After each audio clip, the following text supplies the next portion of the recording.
안녕하세요. 오늘은 신약 24강 요한복음 13장부터 15장까지 하겠습니다. 오늘까지 요한복음이 조금 어렵고요. 13, 14장이 어렵고 15장부터는 어렵지 않습니다. 여러분 그동안 어려운 부분 읽으시느라고 참 애쓰셨어요. 특히 사복음서 중에서 요한복음이 참 어렵죠. 자, 오늘 13장 1절 3절에서는 그분이 자기가 이제 이 땅 가운데 오셨잖아요. 근데 이제 돌아가실 것, 다시 이제 아버지께로 갈 것을 인식하고 계셨고 알고 있기 때문에 내가 이제 마지막에 무엇을 하셔야 되는지를 말씀하고 있는데 무엇이냐면 내 사람들을, 내 제자들을 사랑하시되 끝까지 사랑하신다는 거예요. 저는 이 말씀을 너무 좋아하거든요. 자, 우리 한번 13장 1절 보겠습니다. 자기가 세상을 떠나 아버지께로 돌아가실 때가 이른 줄 아시고 세상에 있는 자기 사람들을 사랑하시되 끝까지 사랑하시니라. 3절도 자기가 하나님께로부터 오셨다가 하나님께로 돌아가실 것을 아시고 이렇게 오셨다가 이제 갈 때가 되었음을 알고 있다. 그렇기 때문에 뭐 하셨다고요? 끝까지 사랑하셨습니다. 제자들을 끝까지 사랑하시는 게 그분의 사명이고 그분의 본질이고 그것 하러 오셨지요. 그래서 사랑하시되 끝까지 사랑하신다. 밑줄 그으세요. 너무 좋습니다. 이 사랑에 너무 좋은 것으로만 끝나면 안 되고요. 이 감격이 회복되셔야 돼요. 하나님은 나를 이렇게 사랑하시는구나. 이 사랑의 회복이 또 사랑의 감격이 여러분에게 있기를 바랍니다. 그래서 저와 여러분은 어떤 상황에 있다 할지라도 하나님께서 저와 여러분을 끝까지 사랑하신다는 것 잊어서도 안 되고 놓쳐서도 안 된다는 거예요. 그 어떤 것도 우리를 사랑해서 끊을 수 없다는 로마서 말씀 아시죠? 말씀만 아는 것이 아니라 그게 여러분에게 확신이 되기를 축복합니다. 제자를 끝까지 사랑하시는데 그걸 보여주시기 위해서 제자들의 발을 씻어주십니다. 그 당시는 종이 주인의 발을 씻어줬어요. 그러니까 우리 예수님이 우리를 종으로 섬겨주시기 위해서 우리를 이렇게 발을 씻기시는, 그러니까 세족식이죠. 십자가에 달리시기 전까지 하셨던 일이 바로 이 섬김입니다. 우리를 얼마나 사랑하시는지를 보여주시지만 또 다른 의미는 발을 씻기시는 건 우리의 영혼을 온전하게 깨끗하게 씻어주시는 의미입니다. 그래서 이제 13장부터는 새로운 장이 이제 펼쳐지는 거예요. 이제 가실 준비를 하시는 거죠. 그래서 이전까지는 예수님이 대중들에게 표적을 보이시고 말씀하셨다면 이제 13장부터는 제자들에게 말씀하시고 또 제자들에게 가르치는 사역에 집중하고 있습니다. 이제 가실 때가 됐기 때문에 그래서 그 세족식을 이야기하신 다음에 예수님을 팔 유다를 이야기합니다. 이때 예수님을 마태복음이나 마가복음에서는 돈 때문에 팔았다고 이야기하거든요. 은사십. 그런데 요한복음은 그렇게 얘기하지 않고 마귀가 벌써 시몬의 아들 가롯 유다의 마음에 예수를 팔려는 생각을 넣었더라. 그 생각 속에 사단이 집어넣은 거예요. 그러면 유다는 책임이 없는 것이다. 이 말을 하려는 게 아니라 사단의 음모와 사단의 계략 안에 지금 이 예수님이 십자가에 달리시는 일들이 있음을 얘기합니다. 또 하나는 우리의 생각 속에도 이렇게 사단이 우리의 생각을 집어넣을 때가 있다는 거예요. 그래서 여러분이 생각하지 않으면 생각당할 수 있어요. 그래서 이 사단이 준 생각인지 잘 모를 때가 있거든요. 그래서 여러분이 말씀으로 생각하는 여러분 되시기를 축복합니다. 제자들의 발을 씻기시는 예수님, 그림으로도 많이 보셨죠? 이 섬김입니다. 제자들이 얼마나 사랑하는지를 보여주는 이 섬김의 행동으로만 보여서는 안 되고요. 이걸 섬기는 차원이 아니라 우리를 영혼을 깨끗이 씻겨주시는 의미입니다. 그래서 십자가에서 죽으시는 대속의 사랑을 보여주시기 위해서. 왜요? 십자가에서 죽으시는 대속의 사랑이 뭐죠? 우리를 깨끗하게 죄를 없이 해주시려고 죽으시는 거잖아요. 그래서 그걸 지금 깨끗하게 발을 씻겨주시는 모습을 이야기합니다. 발을 씻어주신 사랑의 절정, 뭐로 이어진다고요? 십자가로 이어집니다. 그래서 유난히 그 본문을 보면 깨끗이 이 단어가 많아요. 읽어볼게요. 내가 너를 씻어주지 아니하면 내가 나와 상관없다. 6절에서 8절에서 이렇게 말씀하시고요. 더 이렇게 얘기하십니다. 예수께서 이르시되 이미 목욕한 자는 발밖에 씻을 필요가 없느니라. 온몸이 깨끗하니라. 너희가 깨끗하나 다는 아니니라. 이렇게 깨끗 얘기를 많이 하세요. 그리고 발을 닦아야 한다고 이야기합니다. 온몸은 예수 그리스도의 십자가에 달리심으로 우리가 씻겨졌어요. 예수님은 믿음으로 씻겨질 텐데 일상의 더러워짐, 일상의 죄들을 발을 씻겨야 되는 것으로 이야기하고 있습니다. 발을 씻지 않으면 나와 상관이 없다 이랬어요. 이 상관이 없다라는 건 뭐예요? 예수님과 관계가 없는 자라는 거예요. 여러분이 여러분 자신에게 해야 되는 중요한 질문은 내가 진짜 예수님과 상관 있는 사람인가? 어떨 때 상관 있는 사람이죠? 그분의 십자가로 인하여 우리의 죄가 씻겨졌을 때 우리는 그분과 상관 있는 자입니다. 그런데 이 십자가를 믿지 못하면 정죄 의식이 있다면 예수님과 상관없는 자입니다. 그래서 그분의 구속사역, 그분의 십자가의 죄사함을 여러분이 믿으실 때 예수님과 상관 있는 자이고요. 그것이 바로 복음이죠. 그래서 예수님과 상관 있는 사람이 되기 위해서 어떻게 다시 한번 십자가를 통해서 이루어지신 구원을 우리가 확신하고 감격하고 믿고 더 이상 우리는 죄의식에 빠지지 않는 그런 우리였으면 좋겠습니다. 죄를 씻음 받았다는 확신이죠. 이게 상관 있는 자입니다. 세족식의 의미는 지금 말씀해 주신 10절입니다. 깨끗하게 씻겨주시기 위해서. 자, 본문에서 아까도 말씀드렸지만 깨끗이라는 단어가 반복되고 있습니다. 예수님의 깨끗이 씻어주신 그 행위의 영적 의미를 말하고 있습니다. 결국 우리의 발을 씻겨줬다는 건 다시 말하면 우리의 영혼을 깨끗하게 씻어주신 사랑, 깨끗하게 씻어주신 분이라는 거죠. 그래서 예수님이 십자가에서 우리 모든 죄를 단번에 다 해결해 주실 것이기 때문에 우리는 온전해졌지만 또 일상의 죄 때문에 발을 씻어야 됨을 이야기합니다. 그 표현이 목욕할 필요는 없다. 그러나 발은 씻어야 한다. 이야기하고 있습니다. 그러면서 제자들 가운데서 한 사람이 배반할 것을 아셨기 때문이라고 요한은 이 설명을 덧붙여 놓습니다. 예수님이 자신이 주와 선생으로서 그 제자들의 발을 씻기신 것을 다시 상기시키면서 내가 이렇게 발을 씻겼잖니? 그러니까 내가 본을 보였잖니? 그러니까 이제는 너희가 서로 발을 씻어주는 자가 돼야 된다. 뭐죠? 서로 섬기어야 된다. 표현하고 있습니다. 이때 본을 보였다. 이 이야기는요. 헬라어 원어로 뭐냐면 복사예요. 카피입니다. 그리고 약간 본보기를 보였다라는 의미죠. 저와 여러분이 예수님을 복사할 수 있다면 얼마나 좋겠어요. 근데 제가 자녀를 길러보니까 우리도 모르게 카피되어지고 있다는 거예요. 그대로 따라가고 있습니다. 그래서 우리 삶이 되게 중요하죠. 근데 예수님을 우리도 이렇게 카피되어졌으면 좋겠어요. 본을 보였으니까 너희도 이렇게 섬기는 자가 되어라. 18절에서 배신자에 대한 언급하시죠. 내 떡을 먹는 자가 내게 발꿈치를 들었다 한 성경을 응하게 하려는 것이니라. 이때 예수님은 유다에게 배신당할 것을 아셨어요. 그런데 그 표현을 어떻게 이야기하냐면 발꿈치를 들었다 이렇게 얘기합니다. 이 발꿈치를 들었다라는 표현은 시편 41편 9절의 말씀을 인용한 건데요. 히브리어 관용구입니다. 그래서 발꿈치를 들었다라는 건 넘어지게 했다, 밟고 지나가다라는 의미입니다. 그래서 내 떡을 먹는 자가 나를 넘어지게 했다. 이 표현을 하는 거죠. 예수님이 유다가 자기를 팔 걸 아셨어요. 몰라서 당한 게 아니지요. 막을 힘이 없어서도 아니에요. 왜 가만히 있으셨죠?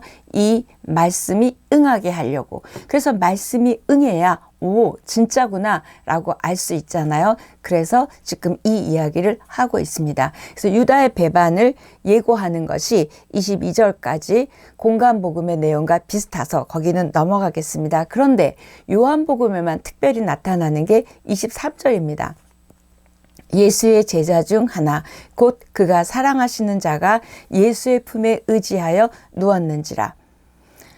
이건 뭐냐면 우리 그 만찬 그 그림에도 보면 예수님 이렇게 안겨 있는 제자 있죠. 근데 여기서 이름 안 나타내고 예수의 제자 중 하나. 그래서 보통 우리 설교할 때라든지 목사님들이 애제자라고 얘기하거든요.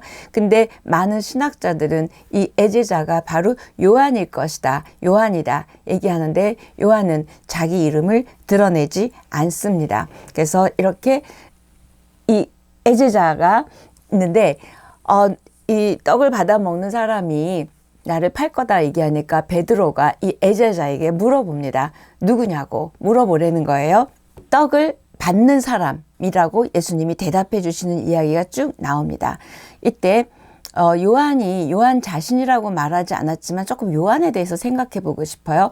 요한 1, 2, 3서에서 또 하고 요한계시록에서도 하겠지만 요한은 애제자일 뿐만 아니라 쭉 요한복음에 보면 최후의 만찬의 자리에도 있었고요. 그 다음에 예수님이 신문 받으시는 자리에도 있었고요. 십자가 옆에도 있었고요. 빈 무덤에도 있었고요. 부활하신 예수님이 나타나신 현장에도 있었고요. 갈릴리 호수에도 있었어요. 아주 중요한 자리에는 다 요한이 있었어요. 뭘 말할까요? 예수님의 구속사역, 이 구원사역에 굉장히 중요한 목격자고요. 증인임을 우리는 알 수 있습니다. 핵심 증인이에요. 그래서 유다가 배반을 하게 된 이유가 마태, 마가, 누가에서는 돈 때문이고 요한복음에서는 배후 세력에 사단이 있었다고 요한은 좀 다르게 보고 이야기합니다. 그러니까 사단의 그런 괴계에 의해서 그렇게 되었다라고 말하는 것은 결국 유다에게 잘못이 있어서가 아니라 유다에게 네가 하는 일을 속히 하라.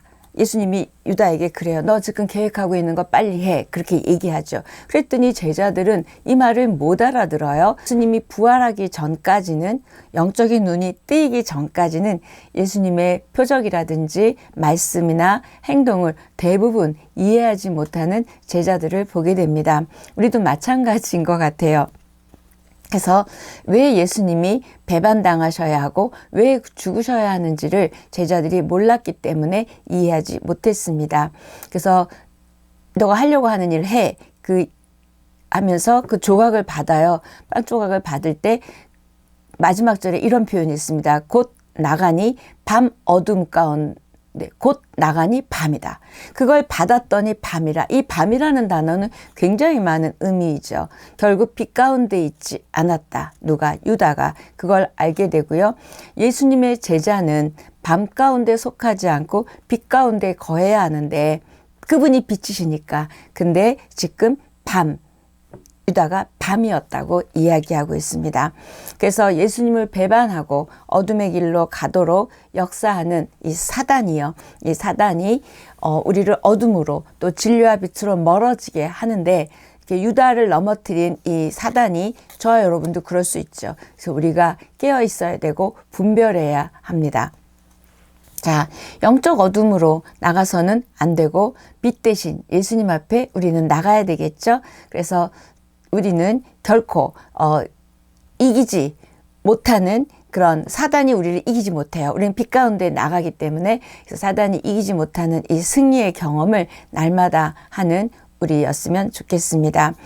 교회를 안 다니는 기독교인이 많아요. 무슨 말인지 아시죠? 기독교인이에요. 근데 교회는 안 나와요. 근데 교회 안에서도 또 교회 나와도 또 교회 안에서도 참 제자가 드문 세상이라고 말합니다. 왜요? 유다를 보면 알 수 있죠. 그렇게 따라다녔지만 또 사단의 어떠함 때문에 끌려다니는 것들을 보게 됩니다.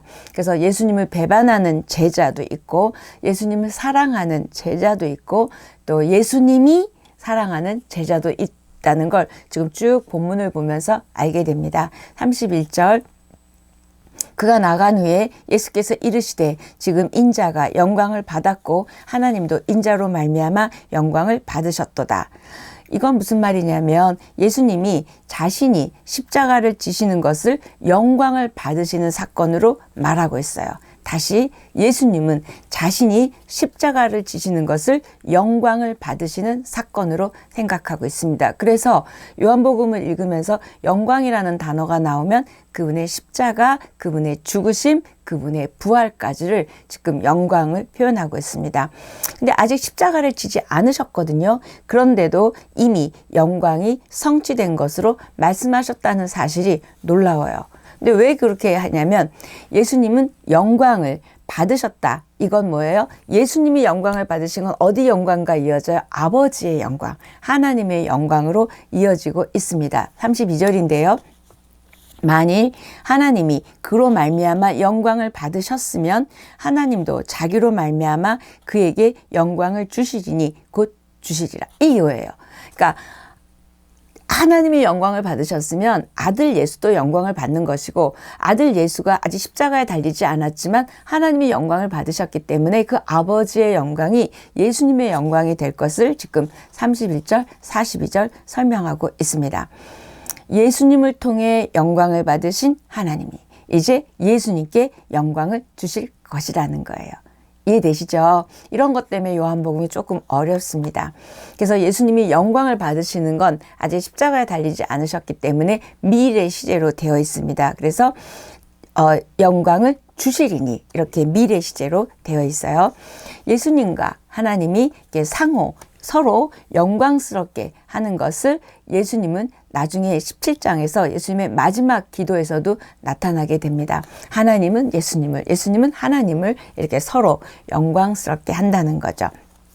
33절에 내가 가는 곳에 올 수 없다. 제자들에게 그렇게 이야기하세요. 뭐예요? 내가 간다라는 건 내가 떠날 것을 지금 말씀하시는 거죠. 그래서 요한복음에서는 예수님이 떠난다, 내가 간다 이 표현은 전부 죽음, 그 다음에 부활까지 이어집니다. 그래서 그 33절에서 지금 내가 죽을 건데 너희들은 그곳은 올 수 없다 얘기하죠. 34, 35절 새 계명을 너희에게 주노니 서로 사랑하라. 내가 너희를 사랑한 것 같이 너희도 서로 사랑하라. 서로 사랑하라고 명령하세요.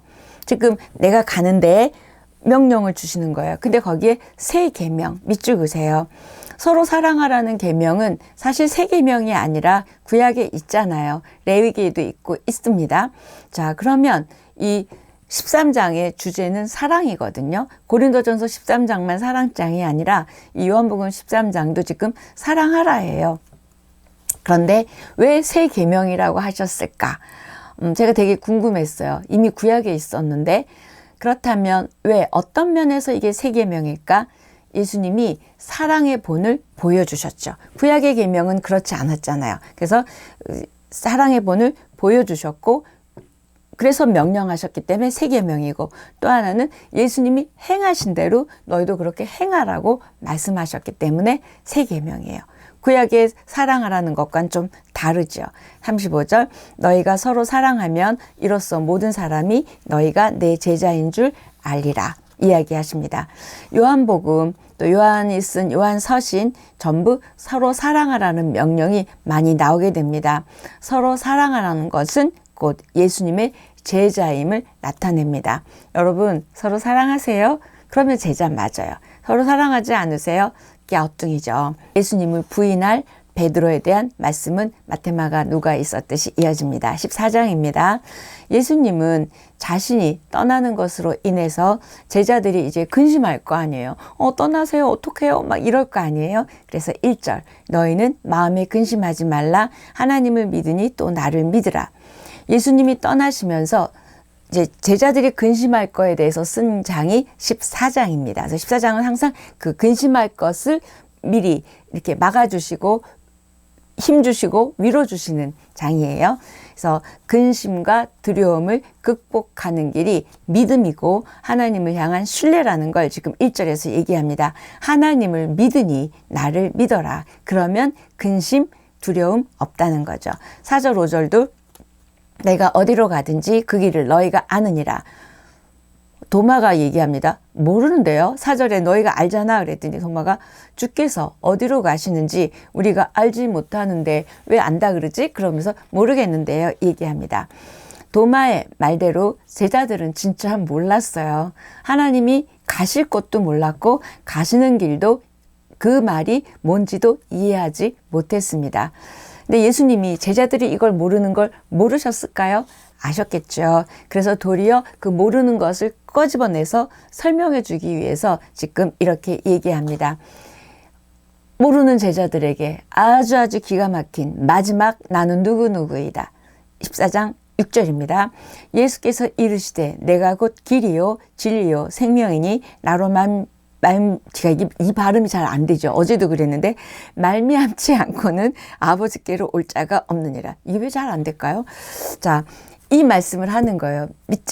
모르는 제자들에게. 도마가 모르겠는데요. 그랬더니 이렇게 얘기합니다. 나는 길이요 진리요 생명이다. 이야기하시죠. 요한복음에서 늘 말하는 게 뭐였죠? 진리와 생명입니다. 그래서 나는 길이다 라고 말씀하시고 요한복음에서 말하는 진리와 생명을 덧붙였어요. 그래서 나는 길이다, 진리, 생명 붙여서 14장 6절 얘기합니다. 이렇게 말씀하셨음에도 불구하고 빌립은 아버지를 보여달래요. 그랬더니 예수님이 나를 본 것이 하나님 아버지를 본 것이다. 그러면서 빌립을 책망하시겠죠. 10절입니다. 내가 아버지 안에 거하고 아버지는 내 안에 계신 것을 네가 믿지 아니하느냐. 내가 너희에게 이르는 말은 스스로 하는 것이 아니라 아버지께서 내 안에 계셔서 그의 말을 하시는 것이라. 아버지와 아들의 상호 내주. 그러니까 아버지가 아들 안에, 아들이 아버지 안에. 이거를 조금 한문으로 말하면 상호 내주겠죠. 서로 안에 있는 거예요. 그래서 하나님과 예수님이 이렇게 상호 내주를 통해서 하나임을, 한 분이심을 이야기합니다. 예수님이 말씀하시는 것은 아버지께서 예수님 안에서 어떻게 한대요? 아버지의 일을 하신다는 거예요. 왜? 예수님은 하나님의 아들이기 때문에. 그래서 아버지가 아들인 예수님 안에서 지금 아버지의 일을 하고 있다는 걸 말하고 있습니다. 그러면서 굉장히 놀라운 말씀을 하세요. 나를 믿는 자는 더 큰 일도 하게 될 것이라. 이야기를 하시고요. 더 중요한 건, 이 말보다 더 중요한 건 그 뒤에 기도가 나와요. 기도를 해야지 더 큰 일도 하게 됨을 이야기하는데, 어떻게 우리가 제자들도 그렇고 우리가 예수님이 하시는 일보다 큰 일을 할 수 있을까요? 좀 이해가 안 되잖아요. 그런데 예수님이 더 큰 일을 할 수 있다고 하는 이 전제 조건은 뭐예요? 예수님이 길이요, 진리요, 생명이심을 믿을 때 가능하고, 또 하나는 예수님이 그 지금 13절, 14절에서 이야기하시는 기도하라는 내용인데요. 그렇게 기도할 때만이 아버지, 그러니까 예수님이 하신 일보다 큰 일을 할 수 있다고 합니다. 자, 그게 13절, 14절인데요. 너희가 내 이름으로 무엇을 구하든지 내가 행하리니 이는 아버지로 하여금 아들로 말미암아 영광을 받으시게 하려 함이라. 내 이름으로 무엇이든지 내게 구하면 내가 행하리라. 지금 여기에 무엇을 구하든지 내가 행하리라. 무엇을 구하든지 내가 행하리라. 두 번이 나와요. 제가 지금 두 번 얘기한 이유가 지금 13절에 한 번, 14절에 한 번 무엇을 구하든지 내가 행하겠대요. 누가? 길이요, 진리요, 생명 되시는 그분을 믿으면, 그 믿는 자가 이렇게 아버지의 이름으로 구하면, 무엇이든지 구하면 행하겠다고 이야기하고 있습니다. 14장은 왜 썼다고요? 제자들의 근심에 대한 답변이잖아요. 그러다 보니까 이렇게 근심하지 마. 그리고 계속 주시는 말씀이 지금 더 큰일 할 거야. 너희가 길, 진리, 생명 믿어. 그 다음에 너희가 이렇게 기도해. 계속 얘기하시면서 두려워하지 말고 근심하지 말라는 그 말씀을 하고 있습니다. 그러면서 무슨 말을 하시냐면, 내가 가잖아. 두려워하지 마. 내가 보내줄 거야. 누구를? 보혜사 성령을 보내줄 거야. 엄청 중요한 말씀입니다. 그래서 예수님은 자신과 같은 역할을 하시는 또 다른 보혜사래요. 본인이 와서 이렇게 했잖아요. 그런데 그걸 또 다른, 그러니까 예수님 말고 또 다른 보혜사를 보내주시겠다고 말씀하세요. 이때 보혜사라는 뜻은 옆에 부름받아 계심은, 그러니까 파라클레토스에서 옆에 항상 계시는 분, 성령이거든요. 그래서 단어로는 뭐 변호사라든지 상담가라든지 이런 의미가 있는데 그거보다 훨씬 큰 의미죠. 그래서 보혜사는 우리와 함께 계시는 성령님을 이야기하는데 17절, 그는 진리의 영이라 세상은 능히 그를 받지 못하나니 이는 그를 보지도 못하고 알지도 못함이라. 그러나 너희는 그를 아나니 그는 너희와 함께 거하시며 또 너희 속에 계시겠습니다. 보혜사는 뭐래요? 진리의 영이래요. 진리를 말하는 분 뿐만 아니라 진리를 증언해 주시는 분, 또 하나는 진리를 깨닫게 하시는 분이 성령입니다. 그래서 세상 사람은, 세상은 모른대요. 이 얘기는 뭐예요? 예수님을 그리스도로 영접하지 않은 사람을 지금 세상은 모른다고 이야기합니다. 세상은 그를 인정하지 않는 자들은 모른다. 그런데 너희들은 안다. 그러면서 제자들을 고아처럼 버려두지 않고 다시 오겠다 약속하십니다. 이건 뭐예요? 내가 다시 성령으로 너희들 가운데 오겠다. 너희들 이렇게 내버려두지 않겠다 이야기하십니다. 물론 성령으로 다시 오시겠다, 또는 부활로 오시겠다, 재림으로 오시겠다, 다 의미가 큰 의미로 다 들어가지만 지금 이 본문에서는 어떻게 보면 성령으로 다시 오시겠다 이야기합니다. 성령님을 통해서 우리에게 오시는 예수님. 예수님의 이제 새로운 존재 양식이죠. 이제 육체로 여기에 우리의 존재했다면 이제는 새로운 존재 양식으로 보혜사 성령님으로 우리 안에 거하시지요. 영적 연합을 이루게 하시는 분이 누구라고요? 보혜사 성령님입니다. 성령님이 내 안에, 내가 성령과 함께 있죠. 그래서 보혜사 성령님이 제자들에게 이제 자리를 잡으셨어요. 오셨어요. 그래서 함께 해주시면 우리가 예수님도 알게 되고 또 예수님을 사랑하게 되고 계명도 지킬 수 있는 그런 놀라운 하나님의 사람이 되지요. 여러분들 안에 보혜사 성령님이 함께 계셔서 도와주시고 또 우리가 말씀을 읽을 때 지금 우리가 신약 통독하고 있는데 깨닫게도 하시고 또 이해하게도 하시고 결단도 하게 하시고 순종도 하게 하시는 그 놀라운 힘이 바로 성령입니다. 그래서 예수님이 자신의 부활과 또 제자들의 부활을 말씀하세요. 19절 읽어보시면 되고요. 21절도 보니까 나의 계명을 지키는 자라야 나를 사랑하는 자니 나를 사랑하는 자는 내 아버지께 사랑을 받을 것이요 나도 그를 사랑하여 그에게 나를 나타내리라. 21절. 자, 예수님을 사랑하는 것은 계명을 지키는 거래요. 여러분 계명 지키세요? 우리는 예수님을 사랑한다고 참 고백은 많이 합니다. 그런데 계명을 지키는 건 잘 모르겠어요. 그래서 계명을 아는 자가 아니라 계명을 지키는 자라 나를 사랑하래요. 우리는 계명은 잘 알지요. 말씀은 잘 압니다. 많이 찔리고 있습니다. 자, 26절. 보혜사 곧 아버지께서 내 이름으로 보내실 성령 그가 너에게 모든 것을 가르치고 내가 너에게 말한 모든 것을 생각나게 하리라. 이 보혜사 성령은 가르쳐 주시고 그 다음에 생각나게 하신다는 거예요.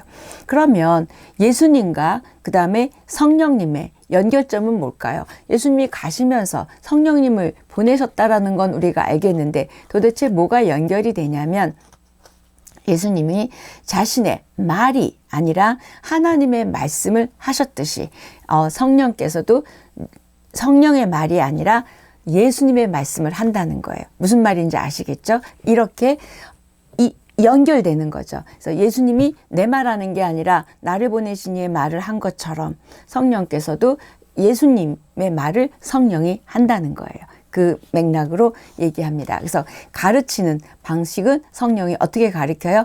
그 말씀이 생각나게 하는 거예요.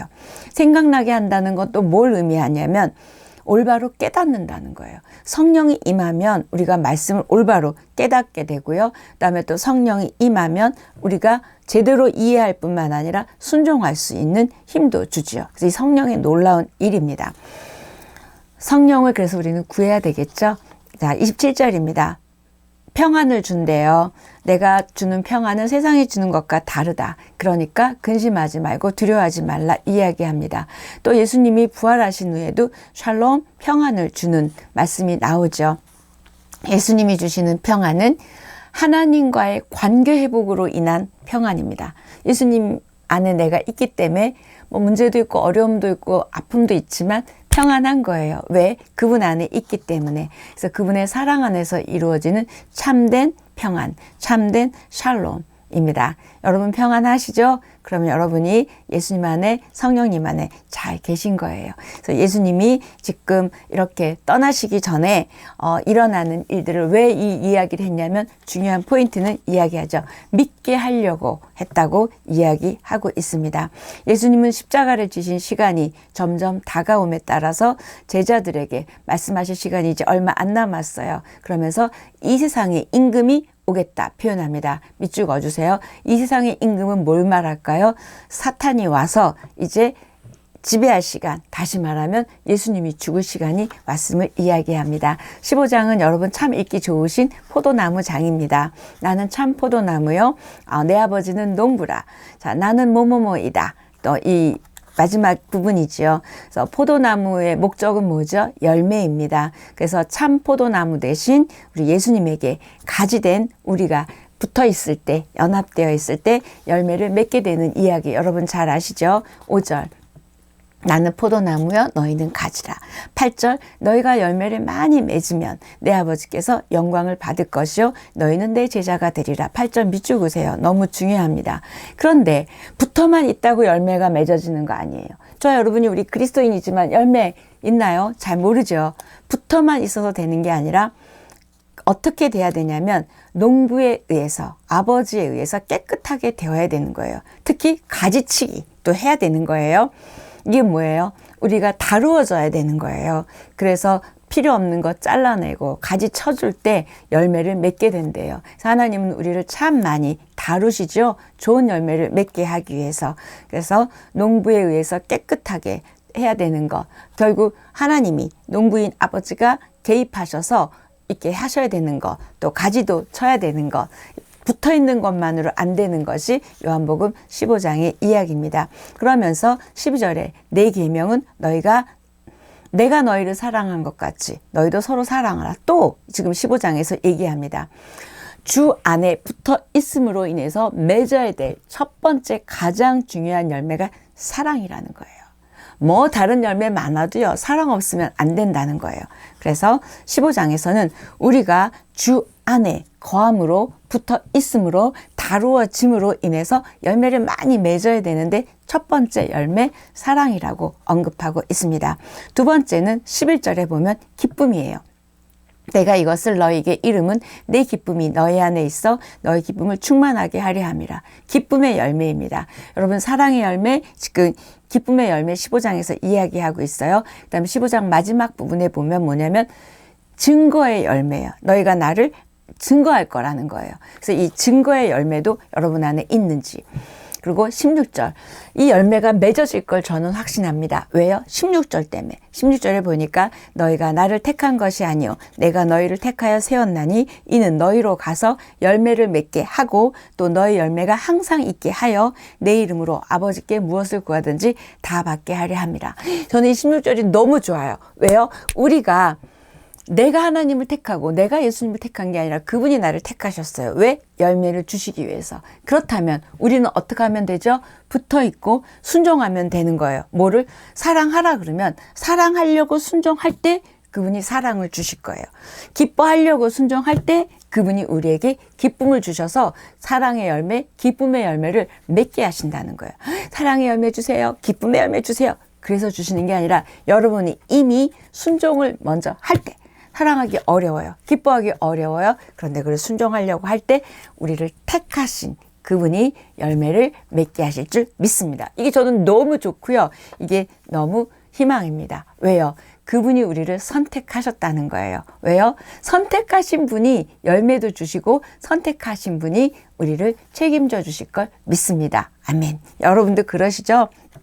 그래서 그분이 택하셨다는 놀라운 특권을 가지고 이제 계명대로 우리가 힘들지만 하려고만 하면 돼요. 그러면 그분은 열매를 맺게 하실 줄 믿습니다. 우리의 열매의 가능성, 열매의 희망은 왜요? 그분의 선택입니다. 아멘. 그래서 이제 주인과 종의 자리를 바꿔가면서 발까지 씻어주신 그분이 이제 뭐라고 우리를 표현하시냐면 친구라고 이야기하세요. 15절, 이제는 내가 너희를 종이라고 하지 않겠다. 종은 주인이 하는 것을 알지 못함이라 너희를 친구라고 하였으니 내 아버지께 들은 것을 다 너에게 알게 하였다. 이제 아버지 일을, 하나님의 일을 내가 다 알게 했으니까 너나 나나 똑같이 다 알잖아. 그러니까 우리 이제 친구야 이게 있어요. 우리 친구 대신 예수님이 우리에게 뭘 부탁하세요? 17절, 내가 이것을 너에게 명함은 너희로 서로 사랑하게 하려 함이라. 친구까지 되어주시면서 부탁하신 말씀 17절, 서로 사랑하게 하려 함이라. 우리를 친구 삼으시면서 부탁하신 서로 사랑하는 저 여러분 되기를 축복합니다. 그가 사랑의 본을 보여주셨고요. 그 사랑 때문에 지금 세상은 복음으로 바뀌고 있고 복음은 확장되고 있습니다. 그렇다면 우리도 그분이 보여주신 사랑대로 사랑하는 저 여러분이 됐으면 좋겠습니다. 여러분 서로 사랑하십시오. 여러분 사랑합니다.